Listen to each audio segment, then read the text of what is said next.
আমি স্পেশালভাবে রান্নার কোর্স করেছি আমার পরিবারের জন্য, খুব সুন্দরভাবে এবং যত্ন করে তাদেরকে রান্না করে খাওয়াবো বলে।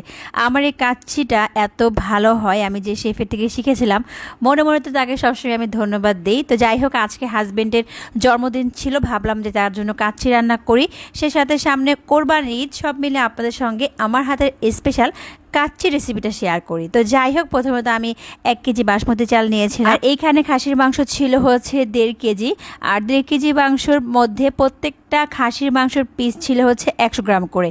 তো যাই হোক, খুব ভালো করে আমি ধুয়ে নিয়েছি, তারপরে হচ্ছে পানি ঝরিয়ে এর মধ্যে দিয়ে দিলাম, এই হাড়ের মধ্যে দিয়ে মাংসগুলো দিয়ে দিয়েছি। এখন এক এক করে মশলা দিব। এখানে হচ্ছে আমি প্রথমেই টক দিয়ে দিয়েছি আধা কাপ, এরপর হচ্ছে 3 টেবিল চামচ আদা বাটা এবং 3 টেবিল চামচ রসুন বাটা দিয়েছি। এরপর চীনাবাদাম এবং কাজু বাদাম 100 গ্রাম নিয়েছি, যেটা আমি খুব ভালো করে মিহি করে ব্লেন্ড করে তারপর কিন্তু এর মধ্যে দিয়েছি। পরিমাণ মতো মরিচের গুঁড়া দিলাম, এরপর হচ্ছে টমেটো সস দিয়ে দিয়েছি, প্রায় আধা কাপেরও কম হচ্ছে টমেটো সসটা দেওয়া হয়েছে।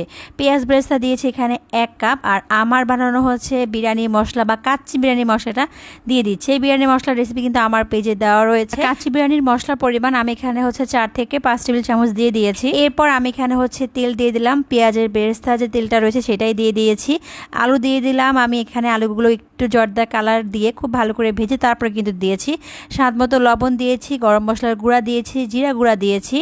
এরপর আমি অনেক পরিমাণে কিন্তু ঘি দিয়েছি, তারপরে কেওড়া জল দিয়েছি 1 টেবিল চামচের থেকে কম, মানে একেবারে অল্প করে এখানে কেওড়া জল দেওয়া হয়েছে। আর সামান্য একটু জর্দার কালার দিয়ে খুব ভালো করে আমি সব কিছু একসঙ্গে কিন্তু হাত দিয়ে মাখিয়ে নিয়েছি। তো মাখানো যখন শেষ হয়ে যাবে, এর উপর হচ্ছে আমি একটু গুঁড়া দুধ দিয়ে দিব।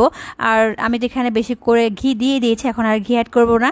গুঁড়া দুধ দিয়ে দিলাম প্রায় 2 টেবিল চামচ, আর কিছু হচ্ছে পেঁয়াজ বেরেস্তা দিয়েছি। তো কাচ্চির মাংসটা রেডি হয়ে গেলে আমি এখন এটা প্রায় আধা ঘন্টার মতো ম্যারিনেট করে রেখে দিব। হাতে সময় না থাকলে কমপক্ষে আধা ঘন্টার মতো হচ্ছে ম্যারিনেট করে রাখলেই হবে।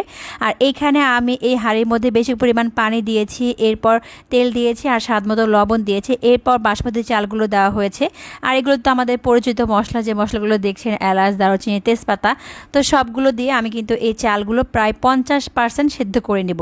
একেবারে ফুল বয়েল করা যাবে না, 50% সেদ্ধ করলে যথেষ্ট। মানে বাসমতি চালটা কিন্তু হাফ সেদ্ধ করলেই যথেষ্ট, যেহেতু পুরো কাচ্চির মধ্যে বাকি চালটা সেদ্ধ হয়ে যাবে। তো সবগুলো আমি বাসমতি চাল কিন্তু কাচ্চির যে মাংসটা রেডি করেছিলাম তার উপর দিয়ে দিয়েছি। আর চাল সেদ্ধ করা যে পানিটা রয়েছে সেখান থেকে আমি বড় মগ ভরে নিয়েছি, তার মধ্যে আমি 2 চামচ হচ্ছে গুঁড়া দুধ দিয়ে খুব ভালো করে মিক্স করে তারপরে কিন্তু আমি এই লিকুইড দুধটা এর মধ্যে দিয়ে দিয়েছি। কয়েকটা কাঁচামরিচ দিলাম, তারপর একটা তাওয়া বসিয়ে দিয়েছি, এরপর কিন্তু হাঁড়িটা দিয়েছি। এখন এই হাঁড়ির মধ্যে একটা ফয়েল পেপার খুব ভালো করে মুড়িয়ে তারপর আজকের কাচ্চিটা রান্না করব। প্রায় 1 ঘন্টা 20 মিনিটের মতো রান্না করব এরকম দমে। আজকে কোনো আটা আমি ডো করে তারপরে হচ্ছে মুখটা লাগাবো না হাঁড়ির, আজকে এইভাবে রান্না করব। এইভাবেও ফয়েল পেপার দিয়ে কিন্তু কাচ্চি বিরিয়ানি একেবারে পারফেক্টভাবে রান্না করা যায়। প্রথমে আমি হচ্ছে চুলা জালটা বাড়িয়ে দিয়ে 10 মিনিট রান্না করব, তারপর একেবারে মিডিয়ামে দিয়ে 1 ঘন্টা 20 মিনিটের মতো রান্না করলে কিন্তু কাচ্চি বিরিয়ানিটা হয়ে যাবে। তো যাই হোক, কাচ্চি বিরিয়ানিটা রান্না করতে প্রায় 1 ঘন্টা 30 মিনিটের মতো কিন্তু সময় লাগবে, 1 ঘন্টা 30 থেকে 40 মিনিটের মতো। তো একেবারে চুলা জালটা কিন্তু কমিয়ে দিয়ে তারপর কিন্তু আমি রান্না করবো। আর এইখানে হচ্ছে আমি কয়েকটা কাবাব বানাবো, কাচ্চি বিরিয়ানি রান্না করব, আর কাবাব না হলে কি চলে বলেন তো? আর এই কাবাবের যে মেশিনটা মানে কিমা চপারটা আমি কোন পেজ থেকে নিয়েছি সেই পেজের নামটাও আজকের ভিডিওর কমেন্ট এবং ডিসক্রিপশন বক্সে দিয়ে দিব, অনেক আপুরে সবসময় জানতে চান। তো আমি এই তো কাবাবটা এখানে রেডি করে রাখলাম, কিছুক্ষণ পরে ভাজবো।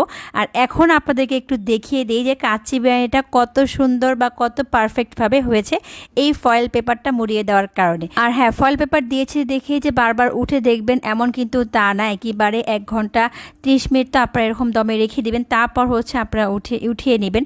এর মধ্যে যদি দেখেন যে না হয়নি, মাংস সেদ্ধ হতে আরও একটু সময় লাগবে, তাহলে আবারও কিন্তু ফয়েল পেপার দিয়ে আপনারা রান্নাটা করতে পারেন। ফয়েল পেপার এই একটা সুবিধা।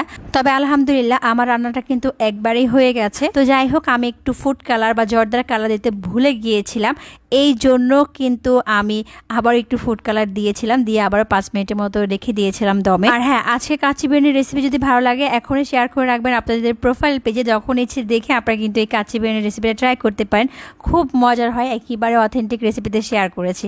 আজকে এই পর্যন্তই।